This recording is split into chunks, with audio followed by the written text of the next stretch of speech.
Jadi ini memang orang-orang yang memang tinggal di sana gitu dan mungkin bekerja di sana segini tuh. Kalau Jakarta, orang pindah ke Jakarta itu cenderung memang untuk pindah dan bekerja dan ganti KTP gitu, karena kalau nggak ganti KTP susah urus-urus administrasi yang lain. Kalau untuk mahasiswa kan nggak perlu ganti KTP. Jadi di sini dia agak lebih pendek dan kita lihat agak lebih rata, dan di atasnya, bagian atas ini, dia agak lebih gendut daripada Jakarta. Itulah kenapa umur median Yogyakarta ini lebih tinggi dibandingkan umur mediannya Jakarta, karena di atasnya pun kelihatan. Jadi kalau teman-teman misalkan dalam ujian, itu diminta, buatlah sebuah sketsa piramida penduduk jika di suatu daerah tersebut terjadi penurunan angka kelahiran, itu udah pasti bawahnya pendek. Buatlah sketsa piramida penduduk jika di suatu daerah itu diketahui angka kematiannya tinggi. Kalau angka kematiannya tinggi, atas tuh pasti lancip. Karena kan makin sedikit orang yang bisa bertahan sampai atas. Kalau ini kan masih agak gede nih di atasnya. Tapi kalau angka kematiannya tinggi itu tuh lancip dan nggak akan sampai 95 tuh masih ada orang. Gitu. Terus buatlah sketsa piramida penduduk jika di daerah tersebut banyak ditinggalkan oleh penduduk usia mudanya. Ya berarti di bawah ini nanti akan seperti ini, cenderung datar. Karena piramida yang normal tuh kan atas tuh pas usia produktif tuh tinggi, ini mah enggak, ini mah datar gitu. Buatlah suatu sketsa piramida penduduk jika di daerah tersebut merupakan daerah yang terjadi banyak peperangan. Kalau terjadi banyak peperangan, maka orang yang cenderung akan berperang kan laki-laki atau laki-laki yang masih kuat, nggak mungkin kakek-kakek atau anak muda kan. Jadi bisa jadi nanti pas di laki-laki di sebelah kirinya tuh agak dibuat langsing gitu. Itu gambarannya kalau mengenai piramida penduduk. Dan tadi ada masukan lagi untuk kelompok 2. Kalau diminta jelaskan peristiwa-peristiwa demografi apa, maka jangan kaitkan dengan ekonomi, jangan kaitkan dengan hal-hal lain yang di luar fertilitas, mortalitas, migrasi. Karena kalau peristiwa demografi pasti terkait itu, fertilitas, mortalitas, migrasi. Jangan bilang lagi bahwa di sana kan perempuannya bekerja, jadi mereka nggak mungkin mau punya anak. Itu analisisnya sudah kependudukan. Gitu. Jadi, karena piramida penduduk itu kita hanya bisa menganalisis piramida penduduk tuh peristiwa demografi, fertilitas, mortalitas, migrasi. Sedangkan peristiwa-peristiwa kependudukannya itu perlu analisis lebih lanjut. Nggak bisa kita langsung bilang, oh itu karena perempuannya banyak bekerja, terus dia jadi fertilitasnya rendah. Nggak gitu.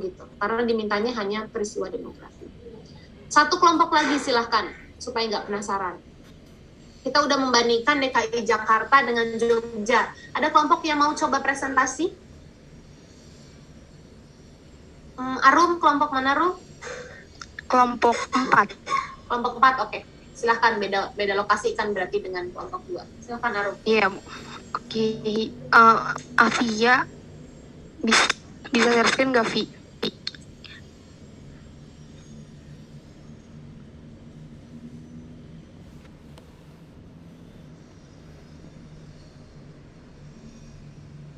Apakah sudah terlihat? Oke, sudah. Silahkan. Oke, Assalamualaikum warahmatullahi wabarakatuh. Selamat sore Bu Dina dan teman-teman semuanya. Kami dari kelompok 4 ingin mempresentasikan tugas praktikum pada minggu ini. Boleh di next dengan kelompok saya sendiri, Arum, Hanifah, ada Fajar, Rizky Al-Fatih, dan Alfia dengan NIM yang tertera pada layar. Boleh di next. Untuk nomor 1 terkait grafik piramida penduduk akan dijelaskan oleh Hanifah. Pada Hanifah dipersilakan. Boleh di next. Terima kasih kesempatannya.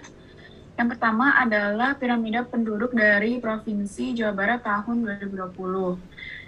Di sebelah kiri ada piramida penduduk dengan presentasi ya. Teman-teman bisa dilihat kalau piramidanya itu bentuknya berbentuk di bagian yang usia muda ya, di bagian 15 sampai 19 sampai ke 35 sampai 39 itu menggendut, kemudian semakin ke atas semakin mengkerucut.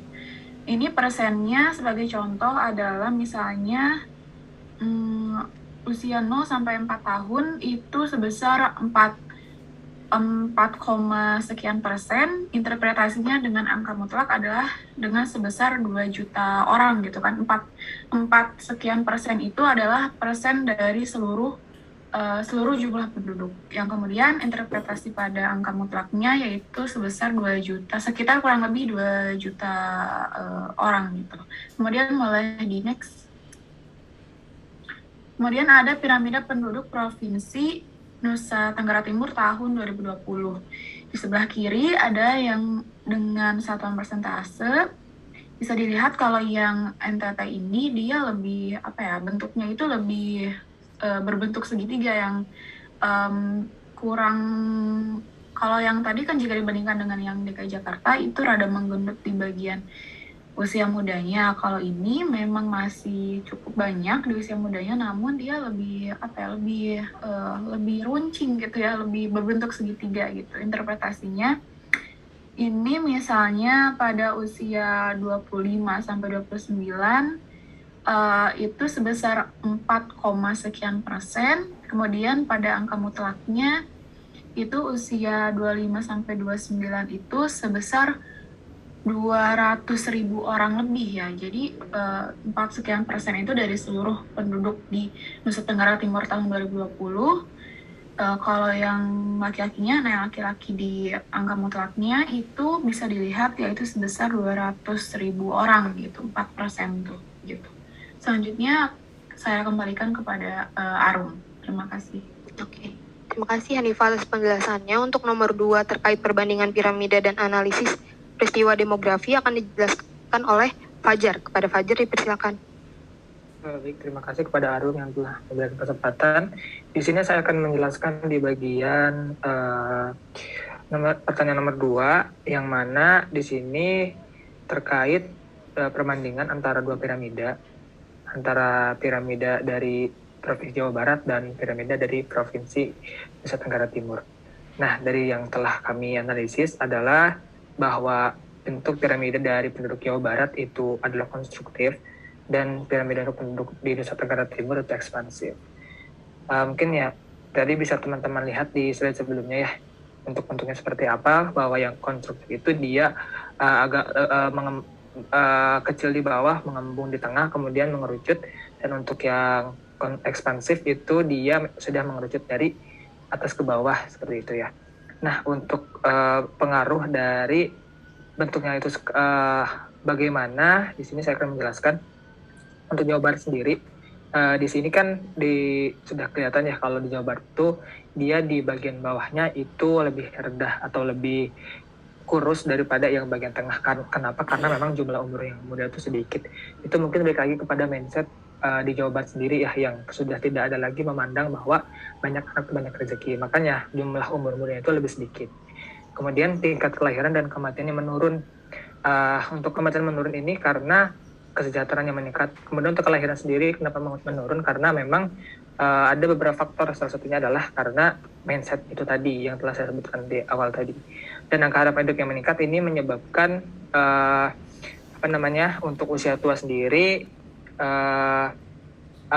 sebenarnya masih sedikit, cuman di sini masih ada sedikit masih sedikit tonjolan dari si bagian atas piramida di Jawa Barat itu sendiri. Kemudian untuk penduduk usia kerja lebih banyak, mungkin bisa terlihat ya di bagian tengah dari piramidanya tadi itu lebih menggendut daripada yang bagian bawah sama bagian atasnya. Itu mungkin bisa kita katakan bahwa dari penduduk Jawa Barat sudah mencapai bonus demografik karena memang penduduk usia kerja itu lumayan lebih banyak gitu ya. Migrasi cukup tinggi. Nah, ini yang telah kami analisis bahwa Jawa Barat sendiri migrasi tinggi, terlebih di golongan usia produktif, karena beberapa wilayah di Jawa Barat itu sudah menjadi pusat industri, seperti halnya di Bekasi, Karawang, ataupun mungkin beberapa yang berpindah ke Jawa Barat ke daerah Jabodetabek gitu ya, ataupun ke kota-kota yang di Jawa Barat. Kemudian untuk itu pertumbuhan di Jawa Barat itu cenderung rendah. Karena apa? Karena itu tadi, untuk jumlah penduduk usia mudanya itu lebih sedikit daripada usia yang lebih tuanya. Nah, kemudian untuk piramida penduduk di NTT ini bentuknya kenapa konstruktif, karena dipengaruhi oleh jumlah umur muda yang lebih banyak. Mungkin bisa dilihat ya bahwa kalau kerucut itu pasti di bawahnya itu lebih besar, kemudian ke atas itu makin kecil. Nah itu mungkin salah satu pengaruhnya kepada si bentuk piramidanya. Nah untuk pengaruh dari segi ininya adalah karena di NTT ini kan daerahnya itu masih daerah daerah provinsi yang bisa tergolong di bawah gitu ya. Nah di sana itu masih ada mindset banyak anak banyak rezeki, maka dari itu di sana kelahiran cukup tinggi gitu. Nah untuk penduduk usia lanjut itu lebih sedikit dari Jawa Barat. Kenapa? Karena di sana itu untuk tingkat kesejahteraan itu atau tingkat harapan hidup itu masih rendah daripada di tingkat Jawa Barat. Nah untuk tingkat sendiri di sana belum terlalu tinggi karena memang dipengaruhi oleh wilayahnya yang memang tidak ada keuntungan ekonomi bagi masyarakat di Indonesia gitu ya. Nah terus maka dari itu kami menyimpulkan bahwa bentuk ekspansif dari piramida NTT ini dia cenderung kepada pertumbuhan yang lebih cepat karena penduduk usia mudanya lebih besar. Mungkin itu yang bisa saya sampaikan. Saya kembali ke Daru. Oke, terima kasih Fajar atas penjelasannya. Kemudian boleh di next di nomor 3. Apakah ada perbedaan bentuk piramida dengan angka mutlak dan angka relatif? Dan alasannya akan dijelaskan oleh Elva. Kepada Elva dipersilakan. Terima kasih Harum atas kesempatannya. Jadi apakah ada perbedaan antara piramida yang data relatif sama data mutlak? Jawabannya tidak ada perbedaan karena kedua data tersebut itu sama-sama untuk Jawa Barat itu sama-sama menggambarkan piramida yang konstruktif, sementara untuk Provinsi NTT sama-sama menggambarkan piramida yang ekspansif. Paling bedanya itu di contoh interpretasinya aja. Kalau misalnya data relatif itu bentuknya persentase, kayak misalnya terdapat 4,15% perempuan yang berusia 20-24 tahun di Provinsi Jawa Barat. Jadi total jumlah penduduk Jawa Barat yakni sebanyak 48 juta jiwa sekian. Sementara data mutlaknya tidak terdapat persentase, hanya terdapat 2.005.005 perempuan yang berusia 20-24 tahun di Provinsi Jawa Barat. Sekian, saya kembalikan ke Arum. Terima kasih Elva atas penjelasannya. Mungkin di nomor 4 terkait umur median RBT total muda dan tua di kedua provinsi, kemudian analisis berdasarkan bentuk piramida umur median dan RBT, apakah sudah mengarah dan memasuki bonus demografi dan apa tantangannya, akan dijelaskan oleh saya sendiri dan Afia. Mungkin untuk Jawa Barat akan saya jelaskan dengan perhitungan yang tertera di sebelah kiri. RBT Provinsi Jawa Barat pada tahun 2020 itu adalah 43, di mana ini menandakan bahwa Provinsi Jawa Barat itu sudah memasuki bonus demografi karena angka RBT-nya ini sudah kurang dari 50. Kemudian RBT muda di Jawa Barat itu pada tahun 2020 adalah 35. Interpretasinya adalah terdapat 100 orang usia produktif yang menanggung 35 usia non-produktif muda. Kemudian di RBT tuanya itu di Provinsi Jawa Barat adalah 8. Dengan interpretasi terdapat 100 orang usia produktif menanggung 8 usia non-produktif tua. Jika dibandingkan dengan RBT muda tadi, bahwa usia produktif itu lebih banyak menanggung usia non-produktif pada RBT muda. Lalu di RBT tua ini juga menandakan bahwa jumlah beban tanggungan usia produktif terhadap usia non-produktif tua itu relatif lebih sedikit daripada yang muda. Kemudian di umur median pada Provinsi Jawa Barat itu adalah 30,09, yang berarti ini termasuk pada struktur umur tua. Nah, tadi dijelaskan bahwa Provinsi Jawa Barat itu banyak terdapat penduduk-penduduk usia kerja. Nah, jadi dapat disimpulkan bahwa dengan itu Provinsi Jawa Barat itu sudah memasuki fase bonus demografi. Kemudian boleh di next terkait tantangan ke depan yang harus dihadapi oleh penduduk dan pemerintah Jawa Barat itu, karena banyaknya penduduk usia kerja di Jawa Barat itu memberikan tantangan untuk pemerintah gimana menciptakan lapangan pekerjaan yang banyak, serta penduduk itu harus memiliki daya saing yang tinggi untuk mencari maupun menciptakan lapangan pekerjaan. Nah, jika hal ini diabaikan, maka bonus demografi yang ada saat ini hanya akan menjadi bumerang bagi Provinsi Jawa Barat dan menimbulkan banyak pengangguran, kemiskinan, dan lain sebagainya. Kemudian, pemerintah harus memanfaatkan bonus demografi yang terjadi saat ini dengan sebaik-baiknya agar memberikan dampak yang positif bagi pertumbuhan Provinsi Jawa Barat. Salah satunya adalah dengan meningkatkan akses dan kualitas pendidikan serta mengadakan program-program yang menunjang pemanfaatan bonus demografi untuk jangka waktu lebih ke depannya itu. Provinsi Jawa Barat ini juga harus tetap memperhatikan pengendalian penduduk agar jumlah penduduk di Jawa Barat ini dapat terus terkendali. Misalnya tadi kelahirannya udah mulai menurun, tapi jangan sampai dibiarkan kelahiran ini terus menurun dan menyusut gitu. Tapi juga jangan dibiarkan kelahiran ini terus melebar jadi menambah permasalahan baru. Jadi pemerintah harus mengendalikan laju pertumbuhan penduduk ke depannya. Untuk Provinsi NTT akan dijelaskan oleh Afia. Pada Afia disilakan. Ya baik, terima kasih Arum. Saya akan memaparkan RBT dan umur median Provinsi NTT pada tahun 2020.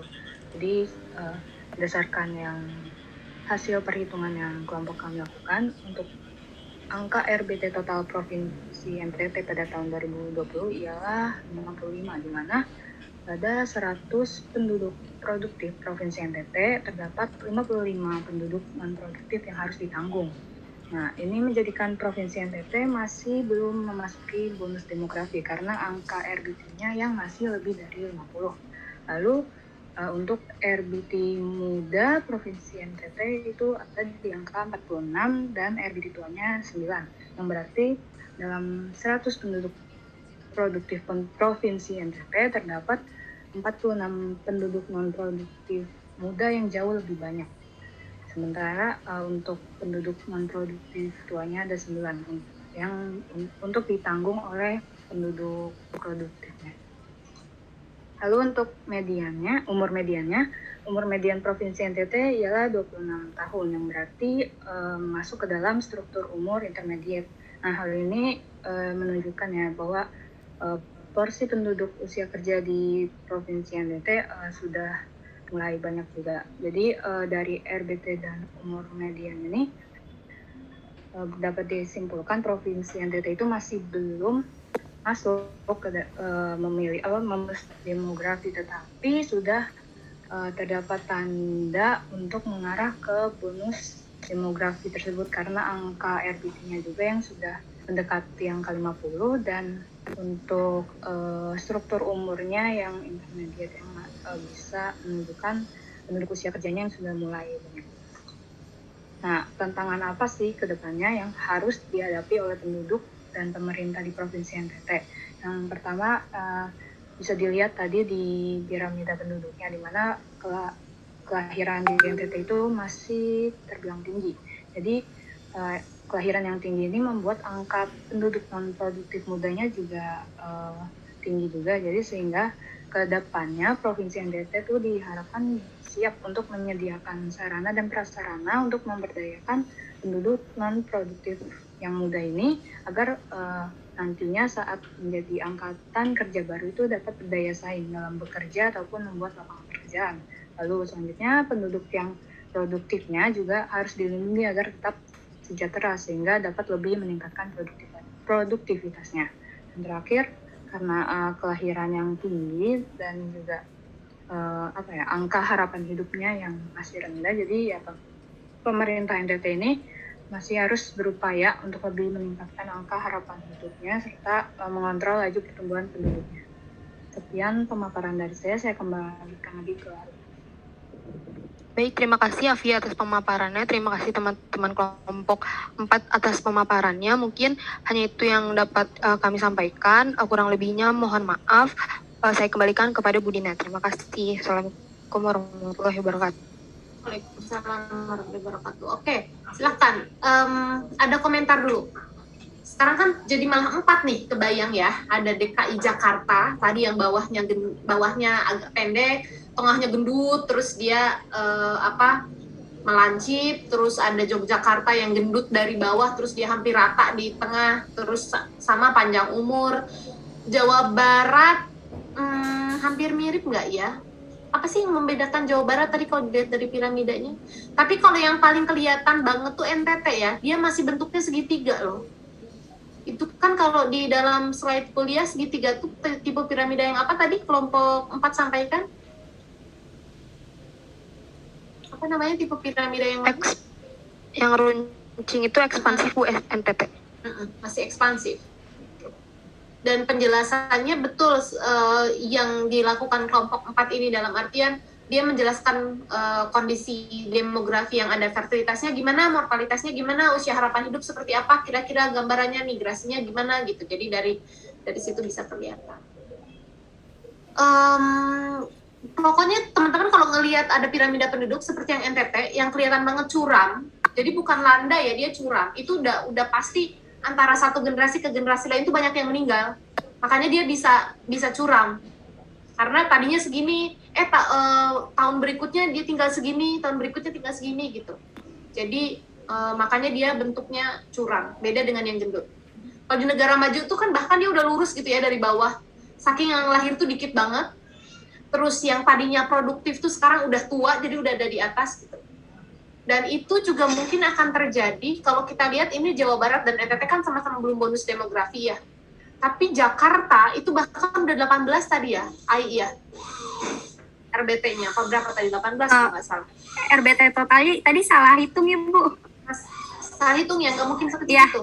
Iya, Berapa jadi RBT-nya? RBT total itu 39,7. Kan masa 18. Iya Bu, maaf salah hitung. Ya, artinya dia sudah masuk di bonus demografi. Tapi kelompok 2 tadi juga belum menjelaskan apa tantangan di masa depannya apa. Ya sekarang udah bonus demografi, tantangan saat ini gini gitu. Tapi tantangan di masa depan, ketika orang-orang yang usia produktif itu, kemudian mereka udah tua, mereka kan akan pindah ke atas dalam piramidanya. Artinya di atas yang akan gendut.